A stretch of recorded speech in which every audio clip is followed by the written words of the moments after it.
TMI Hollywood is a sketch comedy show that I created back in 2012. Our original idea was to kind of be something like Saturday Night Live mixed with TMZ, mixed with, I guess, The Daily Show. And the great thing about doing the live show is that the minute you commit to it for the year, you're looking at 25 original shows during the course of that year. And for those 25 weeks, the process starts on Monday morning and it ends at 10 o'clock on Sunday night.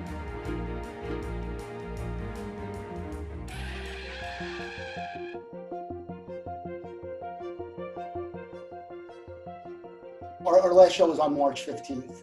And the whole week leading up to it, we kept hearing about how the virus was getting worse and how at any point in time we might go into some kind of shutdown. And during the course of that week, I think we almost canceled the show 3 or 4 different times. And as the week progressed, more and more people in the cast kept dropping out, for good reasons. And so at the end of the show, I just had written in at the very last second for one of our actors to say, we're going to take a couple weeks off until everything kind of gets worked out. Hopefully we'll see you back here in about 2 or 3 weeks. So what happened was when we realized that we weren't going to be coming back and it wasn't going to be a week or two, late in the first week, I said, well, we got to do something.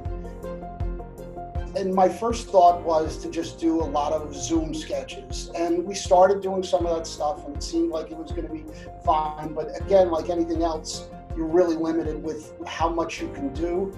And the humor at some point just kind of gets repetitive because of the limitations of what you have.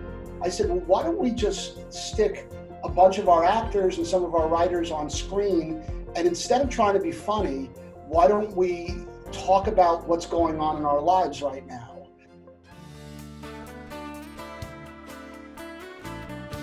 Now, because we're doing it in this format where we're asking people to come on for little chunks of time, maybe it's 20 minutes, a half hour, we're getting these amazing guests that are really just fascinating to talk to. I've had a civil rights activist, Hermine Hartman. She was marching with Jesse Jackson in the 60s and is a major civil rights figure in Chicago to this day.